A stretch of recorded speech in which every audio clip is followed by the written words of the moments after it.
उत्तर प्रदेश के मुख्यमंत्री योगी आदित्यनाथ पूरी ताकत के साथ कोरोना ग्रसित होने के बावजूद भी उन्होंने एक भी दिन आराम नहीं किया और इस कोरोना महामारी में उत्तर प्रदेश के लोगों को राहत देने के लिए युद्ध स्तर पर पूरी तैयारी के साथ कार्रवाई कर रहे हैं। और आपको बताएं, पूरे अधिकारियों की निगरानी के लिए उन्होंने एक 11 लोगों की टीम बना रखी है, जिसमें 11 ऑफिसर हैं, आईएएस अधिकारी हैं। इसको टीम 11 नाम दिया गया है और उनके जरिए मुख्यमंत्री जी हर चीज पर निगरानी रख रहे हैं। इन अधिकारियों के जरिए जहां एक तरफ हॉस्पिटल में बेड को डबल करने का आदेश दिया गया है, कोविड सेंटर बनाने के लिए प्राइवेट हॉस्पिटलों का लाभ लिया जा रहा है। यह तय किया है कि प्राइवेट अस्पताल में यदि कोई आता है, गरीब हो, आम हो, खास हो, उसको वापस नहीं करा जाएगा, वहां से प्राइवेट हॉस्पिटल में रेफर कर दिया जाएगा। अब बात आती है इलाज की, तो इलाज इसका महंगा है, दवाइयां महंगी हैं और एक इंजेक्शन की काफी चर्चा है जिसका नाम है रेमडेसिविर। 1-1 लाख रुपए ब्लैक में लोग उसको बेच रहे हैं। इस बात को जानते हुए योगी आदित्यनाथ जी ने सीधा सीधा सभी अधिकारी जितने भी डीएम हैं उनको आदेश दिया है, सीएमओ को आदेश दिया है कि हॉस्पिटल में आने वाले मरीज अगर कोरोना में ज्यादा संक्रमित होते हैं और उनको यह लगता है कि रेमडेसिविर इंजेक्शन की जरूरत है, तो सरकारी अस्पताल में सभी मरीजों को रेमडेसिविर इंजेक्शन फ्री में दिया जाए। यह बहुत बड़ी खबर है, यह बहुत बड़ी राहत है, क्योंकि हमने देखा कि पिछले दिनों इस रेमडेसिविर इंजेक्शन की मांग जो बढ़ी, क्योंकि हॉस्पिटल में यह दिखाई देता है आमतौर पे सरकारी अस्पताल में दवाइयां नहीं होती और वो मरीज को लिख कर दे देते हैं, डॉक्टर लाओ भाई ये वाली दवाई की जरूरत है, जान बचानी है तो रेमडेसिविर लाओ। अब रेमडेसिविर के इस उपयोग को देखते हुए कि वो जीवन रक्षक इंजेक्शन है, लोगों ने काला बाजारी शुरू कर दी। कंपनी पे एक लिमिटेड स्टॉक होता है, उसकी बनाने की एक क्षमता है, लेकिन लोगों ने, खांसी जुकाम वालों ने भी वो इंजेक्शन लेके रखना शुरू कर दिया, हो ना हो कल को हमें कोरोना हो जाए। जिनको वो इंजेक्शन की जरूरत भी नहीं है उन्होंने भी उसका स्टोर करना शुरू कर दिया, जिसके कारण वो काला बाजारी हो गई और उसकी कमी हो गई। अब इस बात को देखते हुए सरकारी अस्पतालों में जो मरीज भर्ती है, जिसको संक्रमण बहुत ज्यादा है, जिसकी जान जाने वाली है, जिसको उस रेमडेसिविर की जरूरत है, उसको वो इंजेक्शन नहीं मिल रहा, जिसके कारण उत्तर प्रदेश या बाकी देश के हिस्सों में मौत का आंकड़ा बढ़ने लगा। इस बात को देखते हुए योगी जी ने तुरंत अपने अधिकारियों को आदेश दिया है कि अब सरकारी अस्पताल हो या सरकारी हॉस्पिटल के जरिए प्राइवेट में गया हुआ रेफर किया हुआ केस हो, दोनों केस में किसी को भी रेमडेसिविर इंजेक्शन की जरूरत होगी या जो जरूरत की दवाइयां हैं वो सब की सब सरकारी अस्पताल और प्राइवेट हॉस्पिटल जो रेफर केस हैं सरकारी से, उनमें फ्री दी जाएगी। ये बहुत बड़ी बात है, क्योंकि जो इंजेक्शन बाजार में 20-20 हजार का मिल रहा है ब्लैक में, वो यूपी सरकार कंपनी से खरीदेगी और हॉस्पिटलों में वो फ्री दिया जाएगा। बहुत बड़ी एक राहत देखी जा रही है। वहीं आपको बताएं, जो वैक्सीनेशन का काम है उसको भी तेजी में लाने के लिए कहा गया है। प्रतिदिन जितने वैक्सीनेशन हो रहे थे उसको डबल करने का काम किया गया है और ये योगी जी ने आदेश दिया है कि जो भी मेडिकल स्टाफ बीमार हो गया था, छुट्टियों पर है और वो ठीक हो गया है कोविड से, तो अब वो वापस आए। और आपको बताएं, इतना ही नहीं, जो रिटायर अफसर हैं, जो रिटायर मेडिकल स्टाफ है, उनको भी कांटेक्ट किया जा रहा है कि यदि वो अपनी सेवा देना चाहते हैं तो वो हॉस्पिटलों में अपनी सुविधा दे सकते हैं, उनको उस हिसाब से सैलरी दी जाएगी। यानी एक एक्शन मोड में उत्तर प्रदेश की सरकार काम कर रही है। हमने देखा किस तरह से पिछले दिनों जब ऑक्सीजन की कमी हुई, फटाफट से ऑक्सीजन के प्लांट लगाने शुरू कर दिए और योगी सरकार के आदेश पर एक ही हफ्ते में 81 ऑक्सीजन बनाने वाले प्लांट अलग अलग हॉस्पिटलों में स्थापित कर दिए गए डीआरडीओ की मदद से।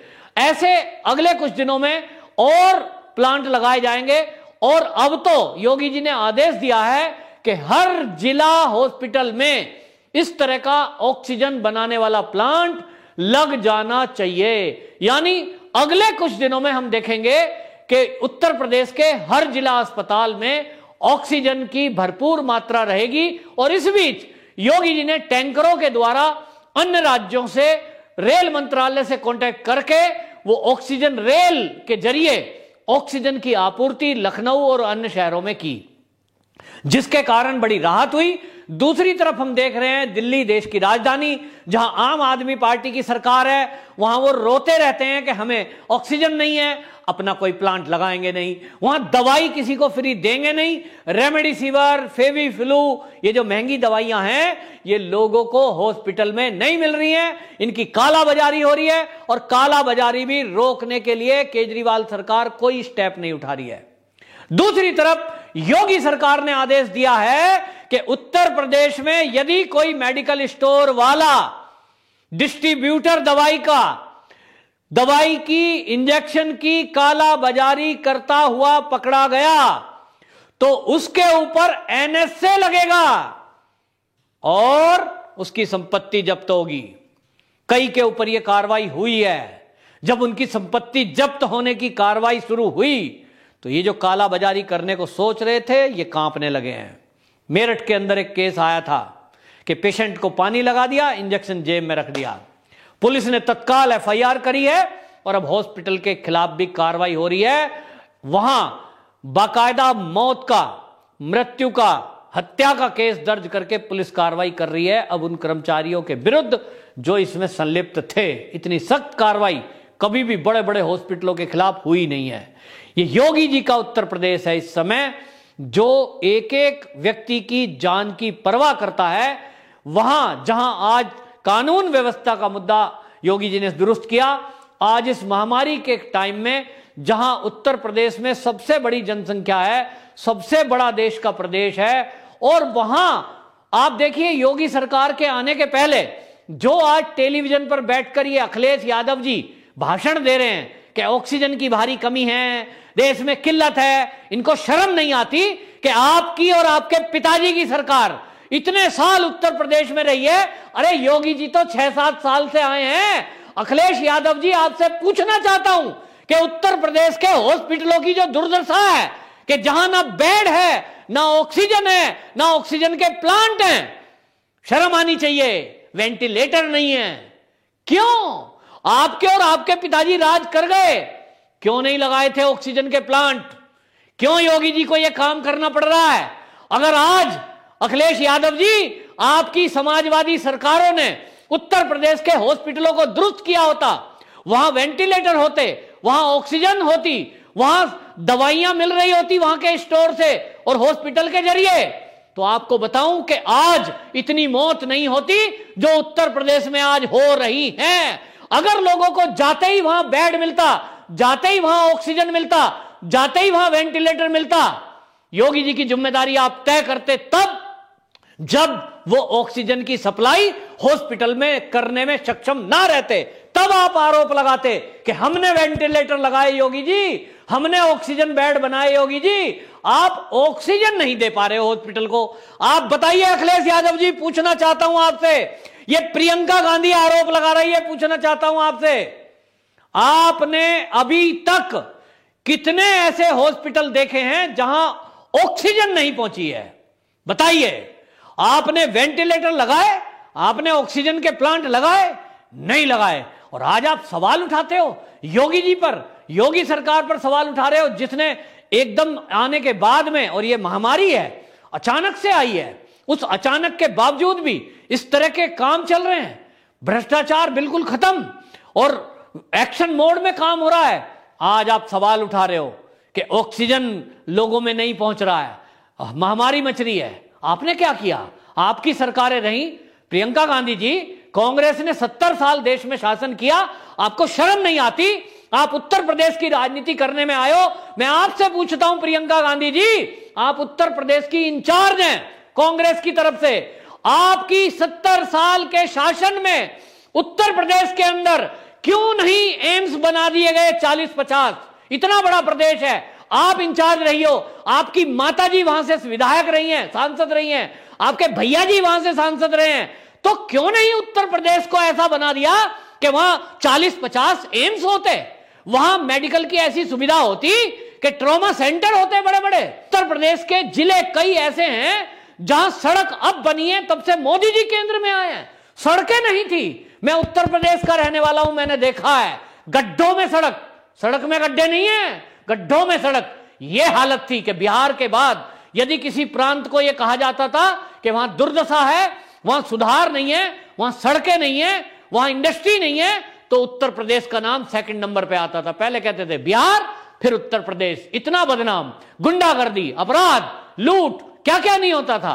आज योगी जी आए हैं, हॉस्पिटल सुधर रहे हैं। ठीक है, महामारी आई है, अचानक में आफत आई है, आपके घर में यदि 10 मेहमान अचानक से आ जाएं तो हड़बड़ाहट हो जाती है। थोड़ी सी हड़बड़ाहट है, लेकिन योगी जी हैं, अवश्य कंट्रोल कर लेंगे। लेकिन सवाल केवल इन समाजवादियों से है जो यहां 15-15, 20-20 साल उत्तर प्रदेश में सरकार चला गए और हॉस्पिटलों की व्यवस्था पर सवाल कर रहे हैं योगी जी से। अगर आपने वेंटिलेटर लगाए होते, ऑक्सीजन बेड लगाए होते, हॉस्पिटलों की सुविधा करी होती, तब आज योगी जी से पूछने के आप हकदार थे। प्रियंका गांधी जी 70 साल केंद्र में रही, उत्तर प्रदेश ने कई सारे एमपी भी दिए, लेकिन आपने उत्तर प्रदेश की तरफ कभी नहीं देखा। जाते हो आप, मौतों पर जाते हो, गिद्ध की तरह हो गए हो। जैसे गिद्ध लाश देख करके मंडराती है और पहुंच जाती है, आप वो नेता बन गए हो कि जहां भी कोई मरेगा आप पहले उसकी जात पूछते हो, उसका धर्म देखते हो, तब जाकर वह टेसुए बहाते हो। तो प्रियंका गांधी जी भी, अब लाशें आ रही हैं, लोग मर रहे हैं महामारी में, तो अब आपका वो रूप सामने आ गया है, टीवी पर आकर आप टेसुए बहाने की नाटक करते हो कि लोग मर रहे हैं। ये सवाल आपसे होना चाहिए कांग्रेस से कि पूरे देश में जो हाल बना के रखा है, आज मोदी जी के जुम्मे ये महामारी के काल में मुसीबत बनी है, आज दुनिया से मदद लेनी पड़ रही है। अगर 70 साल में कांग्रेस के शासन में देश में हॉस्पिटल की व्यवस्थाओं को अच्छा किया जाता, तो एम्स जो दिल्ली में 2-4 गिनती के हैं, जहां एक, वो पूरे भारत में जरा हर स्टेट में 2-2, 3-3 होते, तो इस तरह का लोड दिल्ली के ऊपर भी ना पड़ता। लेकिन कांग्रेस ने 70 साल के शासन में लूटा और खसूटा, खाया और खिलाया, देश के लिए कुछ नहीं किया, देश की जनता का कोई ख्याल नहीं किया। याद करो, इसके पहले जब भी कभी इस तरह की महामारी आई है, चाहे वो प्लेग फैला हो, चाहे वो कभी डायरिया फैला हो, कभी स्वाइन फ्लू आया हो, कभी इस तरह के युद्ध स्तर पे काम हुआ है कि हवाई जहाज के जरिए विदेशों से टैंकर आ रहे हैं, ऑक्सीजन आ रही है, भारत वैक्सीन बनाकर विदेशों में दे रहा है, विदेशों से वैक्सीन का कच्चा माल आ रहा है, और सबसे बड़ी खबर कि अमेरिका जैसे देश को एक हमारे देश की सरकार झुका ले जा रही है। 24 घंटे में उसको अपना ऑर्डर बदलना पड़ता है। ये मोदी जी और योगी जी के नेतृत्व में हो रहा है। आप लोग शर्म करिए, जो लोग इस महामारी के टाइम में राजनीति करने के लिए उल्टी सीधी बयानबाजी कर रहे हैं, और जो अच्छा काम कर रहे हैं, पूरे देश में नंबर 1 है योगी जी, उन पर सवाल उठा रहे हैं। आपको कोई सवाल उठाने का अधिकार नहीं है। वंदे मातरम।